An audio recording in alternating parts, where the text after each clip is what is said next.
Good morning, Delaware. It's a gorgeous morning, isn't it? It's going to be a great weekend for the horse parade. It's just one of those weekends that makes you glad you're alive and you're living in Ohio. I am glad I'm alive and living in Ohio. I tell you, the thing that Sherry should have told Mark, though, when he's there at the horse parade is be careful where you step. Oh, yeah. People make grids in the middle of their neighborhood roads, and it's like bingo. Oh, right. Yeah. It's so much fun. If you've never been to the horse parade, it's a real amazing experience in Delaware. It sure is. And the Clydesdales are here. It's just an amazing weekend and great lead up to the fair next week. Yes. So, yeah, I'm looking forward to that. I'm going to be there for the jug. Mm-hmm. So, used to bet on horses, then realized they never bet on me, so the heck with it. So, yeah, how rude. Now I just go and show up and watch the things. So I've given all of a $2 bet on a horse before, and that was, I think, given to me by the Leadership Delaware class. So we are delighted to welcome today our guests from the Delaware County Board of Developmental Disabilities, and that is Kris Hodge, the superintendent. Good morning, Kris. Morning, George. How are you? Very well, thank you. And Flanery, the public information officer for the district. Good morning. Glad to be here. And we're going to be talking about National Disability Voter Registration Week. So I wanted to get that right because I'm going to trip over it at least twice during the show. I always feel like the acronym is easier than the actual word in this case. NDVRW? Yes. NDVRW. Okay. NVR. Okay, great. Sounds a little Swedish. It's like something you buy at IKEA. Yeah, So, the NDVRW. So, have you been reading something in Swedish this week? Yeah. Coincidentally, the moment that I am in my current book, they are in a little town near Sweden. Oh, okay. Yeah. Great. So what is that book? It is called The Midnight Library, and it is by Matt Haig. Eventually, I will get to read that. It's very short. As far as a audiobook goes, it is only 9 hours. And so I imagine the print version of that is probably maybe 300 pages or so. The general concept here is Nora Seed is a woman in her mid-30s, and she is quite disappointed with the way that her life has turned out at this point of life. She doesn't have a great relationship with her brother. She has lost both of her parents. She just this morning was fired from her job.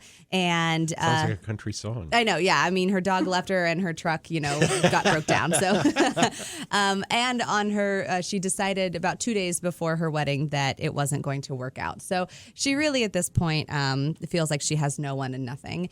And so the narrator, it's kind of one of those nice little narrators. It's like 3 hours before Nora decided to die, and that's how you begin each section. And it's a countdown, you realize, to midnight. And what happens when she gets to midnight is that she has completely resolved that she no longer belongs with us on this earth. And she goes to sleep and wakes up in what seems to be something of a library of sorts. And this is one of those books where if you're a person who loves libraries and reads lots of books, it's a book about books for people who love books. Okay, great. I kind of like those books. Exactly. And there is a woman who seems to be the curator of this library, or the librarian, who also happened to be Nora's librarian when she was a child at her school. Mm-hmm. And she explains to her that really, you had lots of choices that you could have made over the course of this life. And all of those choices branched off into different alternate realities, of course, and the multiverse, if you will. And, she has an opportunity before she decides that she really doesn't want to be part of this life at all to try on some other lives. And so she has to be specific with her request. She has to say, I might look back at something that I regret. So I might look back at a choice that I made to not follow through with my love of swimming. And I might see what a life looks like where I really pursued my passion of swimming and I became an Olympic medalist. And so the librarian goes through the archives, finds the book where that is a possibility. Nora opens it up, and then she gets to try on that life for a little bit. And the rule is that if she's happy and she remains happy, she can remain in that life. But the moment that she begins to feel regret again or disappointment or dismay, then she just goes right back to the midnight library. And that's not the life for her. Interesting. And so I'm at about halfway point in this book, and she's thought about many of her life regrets, and she's trying a lot of them on. The interesting part that I think that this author chose is that she doesn't pop into these past lives. She pops into them at her current age. So she pops into them at, 35. But she doesn't pop into them with the knowledge that self had. So she's almost like trying to figure out the mystery of that life. She kind of So she remembers her life before she went into the library, but she doesn't remember the life of this person before that person was 35. Exactly. Okay. Yes. So in the life where she is When a she's the successful competitive swimmer, medalist, an Olympic medalist, she wakes up and she's in a hotel room and she has to gather, why am I in a hotel room? She looks at her phone. Her phone's going off at 6:30. Why is the alarm going off at 6:30? and then she looks at her schedule for the day, and she's about to speak in front of a large audience of about 1,000 people. So she's got to figure out what she's going to do for that because she doesn't have the knowledge of that person. And so she goes and she tries on all these different lives. It's really entertaining. It's lovely. It's a quick read. It's got a lot of nice little kind of philosophy snippets in it. And though the overall concept seems heavy, it's written very lightly. So I would definitely recommend it. It's called The Midnight Library by Matt Haig. And I have been on the wait list for this for quite some time, and I'm very happy that I have it now. Sounds good. Well, I hope everybody forgets it because then I can review it again when there we go. Yes. It's my turn. So Kris, Ann, any books, or magazines, newspapers, anything you want to talk about that you've been reading or listening to or binging on recently? Movies and Netflix, too. Yeah. I don't know. Books-wise, I tend to always go back to the traditional books. So, you could do the beach reads when you're at the beach. Mm-hmm. But overwhelmingly, I'm really all about reading people like Stephen Covey, Brene Brown, those types of things that kind of help. And traditionally, we go back on the principle-based thinking. So anything I can get my hands on that helps us just kind of figure out who we are and then, how we want to work in our programs and work with people. That's kind of what we focus on. Excellent. Ann, you have anything you want to throw in here?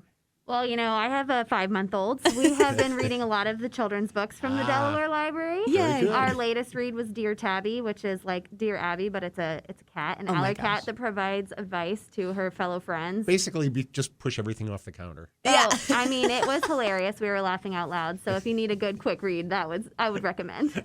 All right, that sounds like fun. Yeah. That's adorable.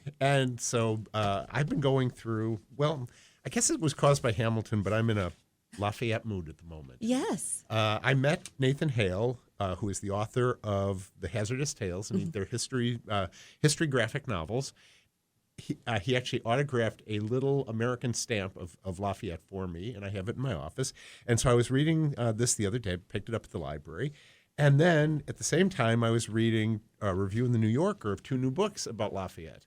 And the amazing thing is, Nathan Hale's book, this little short graphic novel, covers what these 300 and 400 and 500 page books do in about 80 pages. That is talent. It is really good talent, and it does it with a little bit of snark, but really well researched. So Lafayette, the thing about the reviews that I read in the New Yorker about these 2 new books was the American version of who Lafayette was and the French version of who Lafayette was are completely different. For the French, Lafayette's American sojourn was a little bit of anti-royalist and kind of a secret plot to drag France into the war against England. In America, of course, he's seen as the great organizer of our troops and the great hero. And then after he leaves, we don't think about him again until he comes back to make that triumphant tour in the 1820s. But he was deeply involved in the French Revolution. He was involved in the Napoleonic era, all of this stuff in France. So it's really interesting. Nathan Hale's book only covers as far as the Revolution. He goes back to France at the end of the Revolution. That's the end of this book. The rest of his life is just as interesting. So this is called Nathan Hale's Hazardous Tales, Lafayette. Great artwork, tells the story in a very compact way. Actually, any of Nathan Hale's Hazardous Tales I can't recommend highly enough because they are all really well done. I think I've talked about 2 or 3 of them in the past. So I would recommend those. And these little graphic novels that tell these histories, like I said, he does great research. So they're really good stories. It's not like reading, listening to Mr. Peabody's history. Right. He doesn't do it for laughs. He does it to actually Wishbone. tell That the would have story. been my Wishbone, generation. Yeah, okay. So, right. Wishbone would have been perfect. Yeah, but I think Wishbone's history is probably just about as specious as Mr. Peabody. Right. and Although Sherman. I will say the only way that I ever see Lafayette is as David Diggs from Hamilton. Sure. Yeah. That is the only Lafayette. He is framed in my office, in fact. So we were going to be right back to talk about National Disabilities Voters Registration Week. Got it right. I'm still going to hit it wrong. Also, a lot of stuff that the Friends are doing coming up, so I want to talk about that a little bit in the second half of the show. So please stay tuned. On the board, thank you very much, Gage, for your engineering expertise for this the show here. We Thank you, appreciate George. it. Before we start talking about the National Disability Voter Registration Week. That was your best yet. Thank you. I have a couple of announcements from the Friends of the Library. They've got a lot coming up. Tomorrow, the Powell Street Sale, September 12th from 9 to 4:30. They'll be selling children's books at their booth. They'll also have some information about our new branch, and September being Library Card Sign-Up Month, they'll have that information at their booth. People have been asking us for weeks, when are we going to start having book sales again? October 15th, Friday, from 5 to 8 at Delaware, we'll have a book sale. And then the next day, Saturday, from 9 to 4, that'll be in the garage. On the Saturday, the same day, the October 16th, we'll be selling audiobooks and CDs and DVDs in the community room. So that'll be all Delaware, October 15th and 16th. And then at Orange, we have a one-day sale, November 5th. That's a Saturday, from 9 a.m. to 2 p.m. Finally, the Friends of the Library are also doing a flower sale again, which will kick off on October 15th through the 29th with flowers from that'll help support the Friends of the Library and the Delaware County Historical Society. The flowers are provided by Fort Myers. If you know anything about that, you know the flowers are going to be absolutely gorgeous. So keep an eye out for that sale coming up soon. So I'm delighted to welcome Kris Hodge and Ann Flanery to the show and to talk about National Disability Voter Registration Week. You're getting better Supercalifragilisticexpialidocious. and DVRB and W. Yeah. Right. Take it away. So, yeah, we have been working together for a little bit of time. The library has always been registering people to vote, but this is a very extra special holiday. Can you tell us a little bit about what the extra special point is for this coming week? Well, not only are we celebrating National Disability Voter Registration Week, that is hard to say, but we are also celebrating Direct Support Professional Appreciation Week. So we have two very important things happening at the same time here. So we appreciate our collaboration with you in promoting voter registration for the people we support, which are people with developmental disabilities throughout their lifespan. We also are highlighting the need for people to register to vote and to actually vote. Our special thing regarding, we call it DSP Appreciation Week, really honors the people that support the folks we serve. Mm-hmm. So these are the people that provide the direct care for people with disabilities. They do this in their homes. They do this at work. They provide transportation, just a multitude of things. And the work they do is absolutely valued, appreciated, and needed. So this year, these 2 weeks happen at the same time, and it's just, like you said, extra special celebration for us. I think I read somewhere that it's some number of 38 million individuals are of voting age and have some sort of developmental disability, and they get out and they vote. I mean, this is a huge part of our population, and they have a voice just like every other person of voting age does. And there are a lot of myths that come around somebody who, might need assistance when voting. Can you dispel some of those myths and say what kind of rights somebody has when they go to the polls? Right. So no matter who you are when you go to the poll, whether you have a disability or not, you have the right to vote. You have the right to ask for assistance. You have the right to bring somebody to help you along with that process. If you go into the voting process without anybody there and you need help, there are people at the voting booths that can help you. So, and a lot of people aren't aware of that, but that is absolutely true. And even if you have a legal guardian assigned by the court, you can still have somebody assist you with voting. So I think a lot of people don't know that, but we really push voting. There's a lot of advocacy that needs to happen for people with disabilities, and to just encourage people to vote and to advocate for themselves is most important. Yeah. And so I think we'd be remiss if we didn't mention that the best time to get registered is before the deadline. Yes. And the deadline this year is October 4th for anyone who wants to vote in the general election, which will happen on November 2nd. And you guys might have something happening in that general election on November 2nd. Actually, yes, we do. So we have a levy on the ballot. It is a renewal levy with a reduction. And so, as always, we are just so thankful to the voters in Delaware County for believing in our programs and what we do. And at this point, every 5 years this happens, we ask for a renewal, and we've been able to take a look at everything and have a slight reduction for people. So we're very excited. Our services and supports for people depend on this levy. That's great. Thank you for telling us a little bit about that. And are you doing anything special? I know we are all wearing buttons today that say that we are registered to vote. What other things can people look for this coming week? Well, with regard to just recognition, our board actually approved a proclamation last night for Direct Support Professional Week. I know on Monday we will all be at the commissioner's office, and we will be celebrating the National Disability Voter Registration Week with a proclamation from the commissioners, as well as a proclamation appreciating our direct support professionals. So we're doing both of those things. On our end, with our DSPs, as we call them, we're providing gifts to them, and we're acknowledging them through a bunch of different ways, through social media, through personal note cards sent to them. So we're doing that as well. With regarding the voter registration, we are we're here to promote this. We are promoting it with our SSAs and the people we support through our staff, making sure people are voting, making sure they're registered. So it's an all-out push on both ends for us. Yeah. So in case you don't know, that all public libraries in the state of Ohio are codified. We are in the Ohio Revised Code that we are allowed to accept voter registration forms. Correct. Yeah. We can. You can pick up the forms. You can fill them out. We can accept them up to registration time. So please stop by any of our locations. You can pick up the forms. You can fill them out. You can drop them off, and you'll be on your way to be ready to vote in November. Yeah, it's one of the really nice services that we can provide as a library, that we can not only print that off and have you fill it out, and we are allowed to take it to the Board of Elections on your behalf. What we can't do is take your absentee ballot. That's correct. That is not legal, but we can take your voter registration form and make sure that they get it in time so that you are officially registered to vote in your precinct. Yeah.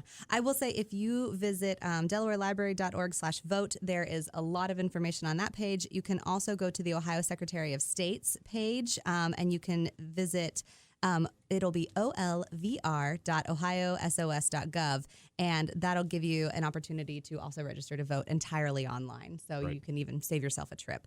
We do have some really wonderful little one-page flyers that we'll have at all of our library branches that you'll have within the Board of Developmental Disabilities, and it has all that information for you with the handy-dandy QR codes that I never thought would make a comeback, but they apparently have, thanks because to they're so COVID. touch-free. Yes, so they did. they make perfect sense. So great. Well, this is really interesting, and I'm glad we're able to cooperate on this. And it'll be great to see the commissioners on Monday. I think our board president, Michael Butler, is going to be there as well to be part of this. So we're really excited about that. So thank you.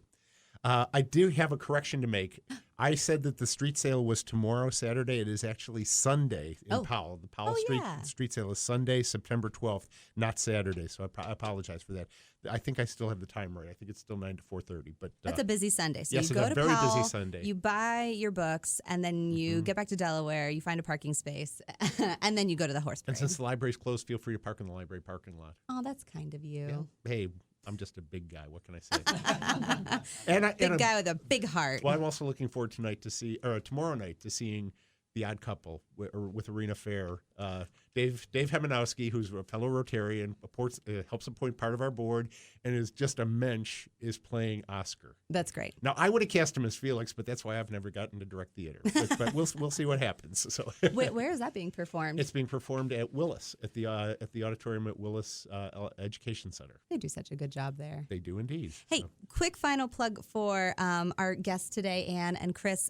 If people want services from the Delaware County Board of Developmental Disabilities, where do they go? What do they do? So the easiest way is to visit our website, www.dcbdd.org, and they can go into our intake and eligibility section to learn about how to become eligible for services. And that spans everything? I mean, what would be something that you might not expect that somebody could receive services for?